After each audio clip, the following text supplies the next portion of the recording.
ಜೆಪ್ಟೋದಲ್ಲಿ free food coupon ಕೊಡಬೇಕಾ? So ಅದನ್ನು ಈಸಿಯಾಗಿ ತೊಗೋಬೋದು. ಸೊ ಅದಕ್ಕಿಂತ ಮುಂಚೆ ಈ ವಿಡಿಯೋಗೆ ಒಂದು ಲೈಕ್ ಮಾಡಿ, ಯಾರಾದರೂ ಹೊಸ್ದಾಗಿ ನೋಡ್ತಾ ಇದ್ದರೆ ಸಬ್ಸ್ಕ್ರೈಬ್ ಮಾಡೋದನ್ನು ಮರಿಬೇಡಿ. ಜಸ್ಟ್ ನಿಮ್ಮ ಫೋನಲ್ಲಿ ಕ್ರೋಮ್ ಮೇಲೆ ಕ್ಲಿಕ್ ಮಾಡಿ. ಸೊ ಗೂಗಲಲ್ಲಿ ಸರ್ಚ್ ಬಾರಲ್ಲಿ ಗ್ರ್ಯಾಬ್ ಆನ್ ಅಂತ ಟೈಪ್ ಮಾಡಿ. Grab on. ಜಸ್ಟ್ ಗೋ ಮೇಲೆ ಕ್ಲಿಕ್ ಮಾಡಿ, ಜಸ್ಟ್ ಸರ್ಚ್ ಮಾಡಿ. ಸೊ ಈ ಒಂದು ವೆಬ್ಸೈಟ್ ಓಪನ್ ಆಗುತ್ತೆ. ಜಸ್ಟ್ ಗ್ರ್ಯಾಬ್ ಆನ್ ಮೇಲೆ ಕ್ಲಿಕ್ ಮಾಡಿ. ಸೊ ಮತ್ತೆ ನೀವು ಕಾಣ್ತಾ ಇರ್ಬೋದು, ಇಲ್ಲಿ ಗ್ರ್ಯಾಬ್ ಆನ್ ವೆಬ್ಸೈಟ್ ಇಲ್ಲಿ ಓಪನ್ ಆಗಿದೆ ಕಂಪ್ಲೀಟಾಗಿ. ಸೊ ಇಲ್ಲಿ ನೀವು ಜೆಪ್ಟೋದ ಫ್ರೀ ಫುಡ್ ಕೂಪನ್ ಕೋಡ್ ತೊಗೋಬೇಕು ಅಂತ ಅಂದರೆ ಜಸ್ಟ್ 2 ಕ್ಲಿಕ್ಕಲ್ಲಿ ತೊಗೋಬೋದು.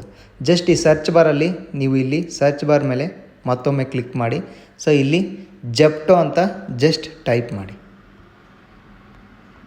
ಕಾಣ್ತಾ ಇರ್ಬೋದು, ಜೆಪ್ಟೋ ಅಪ್ಲಿಕೇಶನ್ ಇಲ್ಲಿ ಡಿಸ್ಪ್ಲೇ ಆಗಿದೆ. So Zepto application coupon codes ಇಲ್ಲಿ ಡಿಸ್ಪ್ಲೇ ಆಗಿದೆ. ಜಸ್ಟ್ ಅದ್ರ ಮೇಲೆ ಕ್ಲಿಕ್ ಮಾಡಿ. ಸೊ ಅದ್ರ ಮೇಲೆ ಕ್ಲಿಕ್ ಮಾಡಿದ ತಕ್ಷಣ ನಿಮಗೆ ಕಾಣ್ತಾ ಇರ್ಬೋದು, ಇಲ್ಲಿ ಕೂಪನ್ ಕೋಡ್ಸ್ ಎಲ್ಲನೂ ಡಿಸ್ಪ್ಲೇ ಆಗುತ್ತೆ.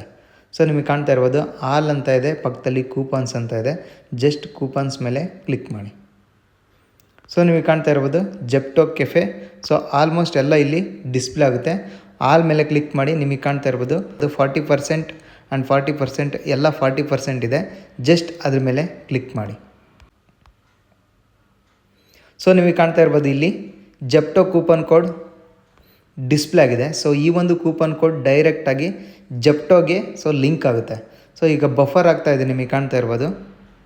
ಸೊ ಈ ಒಂದು ಕೂಪನ್ ಕೋಡನ್ನು ಜಸ್ಟ್ ಕಾಪಿ ಮಾಡಿಕೊಂಡು ಜೆಪ್ಟೋ ಅಪ್ಲಿಕೇಶನ್ ಮೇಲೆ ಕ್ಲಿಕ್ ಮಾಡಿ. ಜಸ್ಟ್ ಕಾರ್ಟ್ ಮೇಲೆ ಕ್ಲಿಕ್ ಮಾಡಿ. ಕೆಳಗಡೆ ನಿಮಗೆ ಕಾಣ್ತಾ ಇರ್ಬೋದು ಜೆಪ್ಟೋ ಅಪ್ಲಿಕೇಶನಲ್ಲಿ ಓಪನ್ ಮಾಡಿದ ತಕ್ಷಣ ಕೆಳಗಡೆ ಕಾರ್ಟ್ ಅಂತ ಇದೆಯಲ್ಲ, ಅದ್ರ ಮೇಲೆ ಕ್ಲಿಕ್ ಮಾಡಿ. ಸೊ ನಿಮಗೆ ಕಾಣ್ತಾ ಇರ್ಬೋದು ವ್ಯೂ ಕೂಪನ್ಸ್ ಆ್ಯಂಡ್ ಆಫರ್ಸ್ ಅಂತ ಇದೆ. ಜಸ್ಟ್ ಅದ್ರ ಮೇಲೆ ಕ್ಲಿಕ್ ಮಾಡಿ. ಸೊ ಇಲ್ಲಿ ಆ ಒಂದು ಕೋಡನ್ನು ಜಸ್ಟ್ ಕಾಪಿ ಮಾಡಿಬಿಟ್ಟು ಇಲ್ಲಿ ಪೇಸ್ಟ್ ಮಾಡಿ, ಜಸ್ಟ್ ಅಪ್ಲೈ ಮಾಡಿ.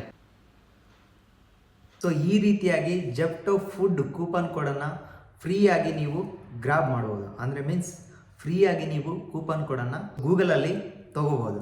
ಸೊ ಈ ಒಂದು ವಿಡಿಯೋ ನಿಮಗೆ ಹೆಲ್ಪ್ಫುಲ್ ಆಗಿದ್ದರೆ ಒಂದು ಲೈಕ್ ಮಾಡಿ. ಸೊ ಯಾರಾದರೂ ಹೊಸದಾಗಿ ನೋಡ್ತಾ ಇದ್ದರೆ ಇದೇ ಥರ ವಿಡಿಯೋಗೋಸ್ಕರ ಸಬ್ಸ್ಕ್ರೈಬ್ ಮಾಡೋದನ್ನು ಮರಿಬೇಡಿ.